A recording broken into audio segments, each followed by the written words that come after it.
नमो शिवाय। आज सावन मास की कृष्ण पक्ष की सप्तमी तिथि और गुरुवार है। आज का दिन भगवान शिव और भगवान विष्णु दोनों को समर्पित है। भगवान विष्णु की पूजा से सुख सौभाग्य की प्राप्ति होती है और भगवान शिव की पूजा से सारी मनोकामनाएं पूरी होती हैं। तो आइए चलिए सुनते हैं भगवान शिव का सावन मास के महत्व का 7वां अध्याय। 7वां अध्याय मंगलवार व्रत कथा।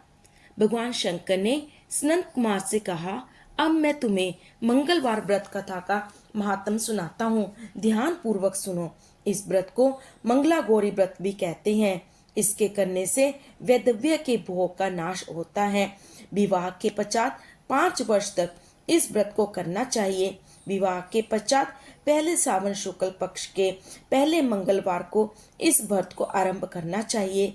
पुष्प मंडप का निर्माण कर उसे केले के स्तंभों से सुशोभित करना चाहिए। उसे अनेक प्रकार के फलों तथा रेशमी कपड़ों से भविष्यूत करें। मंडप में देवी की सोने की प्रतिमा अथवा किसी अन्य धातु की प्रतिमा बनवाकर स्थापित करनी चाहिए। उस प्रतिमा में मंगला गौरी का षोडशोपचार से 16 ध्रुवा दलों से, 16 चिड़ा चिड़ी दलों से, 16 चावल तथा 16 चने की दाल के दानों से अर्चन करना चाहिए। 16 बत्तियों वाले दीपक या 16 दीपक जलाकर भक्ति पूर्वक दही तथा चावलों का नैवेद्य अर्पण करना चाहिए। देवी के निकट सिल लोड़ा रखना चाहिए। इस तरह विवाह उपरांत 5 वर्ष तक व्रत करना चाहिए। 5 वर्ष पश्चात उद्यापन करके माता को वायना देना चाहिए। अब मैं तुम्हें वायने के बारे में बताता हूँ।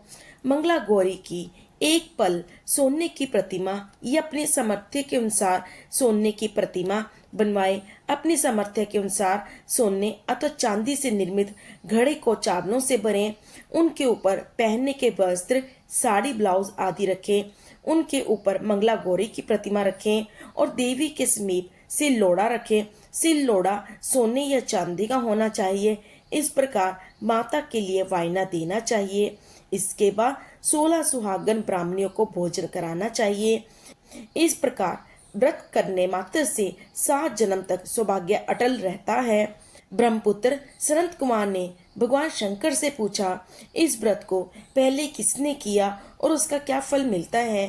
भगवान शंकर ने बताया, पूर्व काल में कुरुक्षेत्र में श्रुति कीर्ति नामक राजा रहता था। वह शास्त्रों का ज्ञाता था। उसका कोई शत्रु नहीं था। वह 64 कलाओं का ज्ञाता, धनुर्विद्या में निपुण था। उसे सब प्रकार का सुख था, परंतु उसके कोई संतान नहीं थी। इसी कारण वह दुखी रहता था। उसने संतान के लिए देवी की आराधना की। एक दिन देवी ने उसकी आराधना से प्रसन्न होकर उसे साक्षात दर्शन दिए और उससे वर मांगने के लिए कहा। श्रुतकीर्ति ने देवी से एक पुत्र की मांग की। राजा के वचन सुनकर देवी मुस्कुराई। देवी बोली, हे राजन, तुमने एक दुर्लभ वस्तु की याचना की है, फिर भी मैं तुमको पुत्र अवश्य दूंगी। तुम्हें एक गुणवान पुत्र प्राप्त होगा, परंतु उसकी आयु 16 वर्ष की है। हाँ, यदि एक सुंदर तथा विद्या विहीन पुत्र चाहिए तो वह बहुत समय तक जीवित रहेगा। अब बताओ, तुम्हें कैसा पुत्र चाहिए?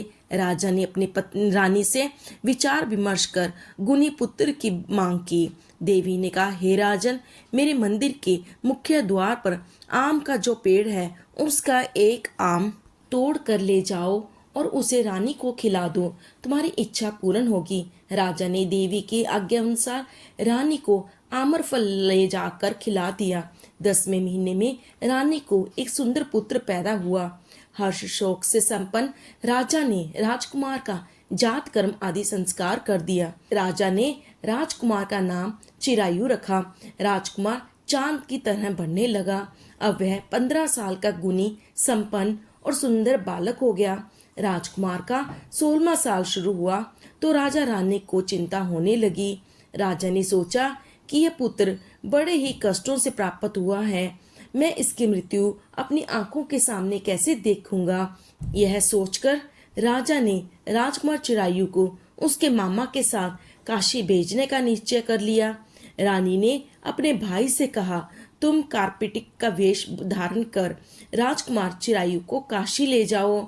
मैंने इसके जन्म से पूर्व भगवान मृत्युंजय से प्रार्थना की थी कि हे विश्वदेव, पुत्र की प्राप्ति पर जगतपति की यात्रा के लिए भेजूंगी, इसलिए तुम इसे काशी ले जाओ। इसकी रक्षा का भार अब तुम्हारे कंधों पर है। अपनी बहन की आज्ञा अनुसार वह राजकुमार चिरायु को काशी ले गया। कई दिन की यात्रा के बाद वे आनंद नगर पहुंचे। आनंद नगर के राजा का नाम वीरसेन था। राजा के सरगुण संपन्न रूपलावण्य बालीमंगला गौरी नाम की राजकुमारी थी। उस समय वह राजकुमारी सखियों से एक बगीचे में खेल रही थी। उसी समय वहां चिरायु और उसका मामा आ पहुंचे। वे दोनों बालिकाओं की क्रीड़ा देखने के लिए वहां रुक गए। राजकुमार की सहेलियों में से एक सहेली ने क्रोध से भरकर राजकुमार चिरायु को रंडा कहा। राजकुमारी ने अपनी सहेली से कहा, हे सखी, तुम दुर्वचन क्यों बोल रही हो? मेरे साथ अयोग्य वाणी बोलने वाली कोई भी नहीं है। देखो, मंगला गौरी के प्रसाद एवं मंगला गौरी व्रत के प्रभाव से मेरे हाथ से जिसके माथे पर चावल गिर जाए, उसके साथ मेरा विवाह हो जाने पर यदि वह अल्प आयु वाला हो तो भी चिरायु होगा। इसके बाद सब बालिकाएं अपने अपने घरों को लौट गई। राजकुमारी भी राजमहल में चली गई। उस दिन राजकुमारी मंगला गौरी का विवाह बलिक देश के राजा दृढ़धर्मा के पुत्र सुकेतु के साथ होने वाला था, परंतु सुकेतु मूर्ख, कुरूप और बहरा था। इस बात का पता राजा वीरसेन को नहीं था। अतः वर पक्ष वालों ने विवाह मंडप में एक अन्य अच्छा वर ले जाने का निश्चय किया। विवाह उपरांत प्रस्तुत वर को भगा दिया जाएगा। इस प्रकार सुकेतु राजकुमारी को अपने देश ले जाएगा। ऐसा विचार कर वर पक्ष के कुछ आदमी चिरायु के मामा के पास आकर बोले, ये बालक तुम हमें दे दो, इसके द्वारा हमारा काम सिद्ध होने वाला है। इस पृथ्वी पर परोपकार से बढ़कर कोई दूसरा काम नहीं है।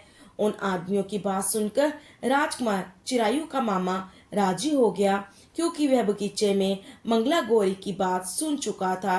वह उन आदमियों से बोला, आप लोग इस लड़की को क्यों चाहते हो? विवाह के लिए वस्त्र गहने तो मांगे जा सकते हैं, लेकिन वर को थोड़ा ही मांगा जाता है।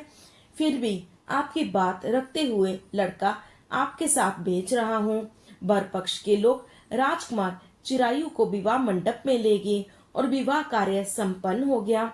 विवाह के बाद रात में जब राजकुमार चिरायु मंगला गौरी के साथ सोया, उसी दिन उसका 16वां वर्ष समाप्त हो रहा था। ठीक उसी समय काल शाम का रूप धारण कर वहां आया। संयोगवश उसी समय राजकुमारी मंगला गौरी की नींद खुल गई। उसने सांप को देखा तो राजकुमारी ने सांप की पूजा की, उसे पीने के लिए बहुत सा दूध दिया। मंगला गौरी ने कहा, मैं उत्तम व्रत करूंगी, मेरे पति देव को छोड़ दो तथा उन्हें चिरंजीव होने का आशीर्वाद दो। देखते ही देखते सांप कमंडल में घुस गया। राजकुमारी ने अपनी चोली से कमंडल का मुख बंद कर दिया। उसी समय राजकुमार चिरायु अपने शरीर के अंगों को ऐंठते हुए उठ बैठा। उसने राजकुमारी से कहा, मुझे बहुत भूख लगी है। राजकुमारी ने माता के समीप जाकर लड्डू आदि लाकर राजकुमार को खाने के लिए दिए। राजकुमार ने प्रसन्नता से लड्डू खाए। हाथों को धोते समय उसके हाथ से अंगूठी गिर गई। वह पान खाकर फिर सो गया। राजकुमारी कमंडल में बंद सर्प को बाहर फेंकने गई, लेकिन विधि के विधान से बाहर जाने पर चमकते हार की कांति देखकर वह चकित रह गई। उसने हार को अपने गले में पहन लिया। कुछ रात शेष रहने पर चिरायु का मामा उसे ले गया। चिरायु के जाने के बाद वर पक्ष के लोग सुकेतु को ले आए। मंगला गौरी ने सुकेतु को देखा तो वह बोली, यह मेरा पति नहीं। सभी ब्राती कहने लगे, हे शुबे, यह तुम क्या कह रही हो? यदि कोई पहचान हो तो बतलाओ। इस पर मंगला गौरी ने कहा, रात को मेरे पति ने मुझे जो जड़ाऊ हार दिया है, उस हार के रत्नों की सुंदरता के बारे में यह बतावे। रात्रि में आमर सेचन के समय मेरे पति देव का केशर युक्त पैर मेरी जांग में लगा हुआ है। उसे देखकर सब लोग बताएं कि यह पैर का निशान किसका है। रात्रि के समय जो बातचीत हम दोनों के बीच हुई थी तथा जो भोजन करा था उसके बारे में यह बताए। सुकेतु मंगला गौरी के एक भी प्रश्न का उत्तर ना दे सका। इस पर कन्या पक्ष वालों ने बारात को बिना दुल्हन के वापस भेज दिया। मंगला गौरी के पिता महाराज वीर सेन ने एक महान यज्ञ कराया। उसे भी यह पता चला कि वर पक्ष वालों ने उसे कुरूप राजकुमार के स्थान पर किसी अन्य सुंदर युवक को विवाह के मंडप में ले आए थे और उस अनजान युवक के साथ मंगला गौरी का विवाह हुआ था। अब मंगला गौरी राजमहल के बरामदे में एक चिक की ओट में बैठ गई और आते जाते प्रत्येक व्यक्ति को देखने लगी। इधर चिरायु भी वहां के हालचाल जानने की इच्छा से अपने मामा के साथ उधर आया। जैसे चिरायु महल के आगे से गुजरा तो मंगला गौरी ने उसे पहचान लिया। वह अपने पिता राजा वीर सेन से बोली, यह आदमी जो अभी अभी गया है यही मेरा पति है। राजा ने दोनों मामा भांजों को बुलाया। मंगला गौरी की बताई हुई निशानियां चिरायु में मौजूद थी। राजा ने विवाह उत्सव के वस्त्र आभूषण आदि अश्व गज रथ आदि तथा बहुत सी चीजें देकर मंगला गौरी को विदा किया। मामा अपने भांजे चिरायु को तथा मंगला गौरी को लेकर अपनी बहन के यहाँ चल दिया। जब चिरायु के माता पिता ने उसके आने का समाचार सुना तो उसे विश्वास ही नहीं हुआ, क्योंकि भाग्य विपरीत कैसे हो सकता है। इसी बीच चिरायु अपने माता पिता के पास पहुंच गया और उनके चरण स्पर्श किए। पुत्र वधू को सास ने अपनी गोदी में बिठाकर सब बातें पूछी। मंगला गौरी ने उसको व्रत महात्म्य तथा पिछला समस्त घटनाक्रम बतलाया। मंगला गौरी के कारण ही तभी से यह व्रत मंगला गौरी के नाम से प्रसिद्ध हुआ। इसे जो कोई भी सुनेगा अथवा इसका कीर्तन करेगा उसके सभी मनोरथ सिद्ध हो जाएंगे।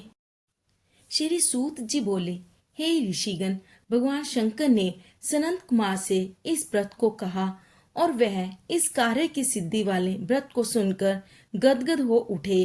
उनको इसके सुनने से परमानंद की प्राप्ति हुई। इस प्रकार श्री स्कंद पुराण के अंतर्गत ईश्वर सनंत कुमार संवाद में सावन महत्य में मंगला गौरी व्रत कथन नामक 7वां अध्याय पूर्ण हुआ।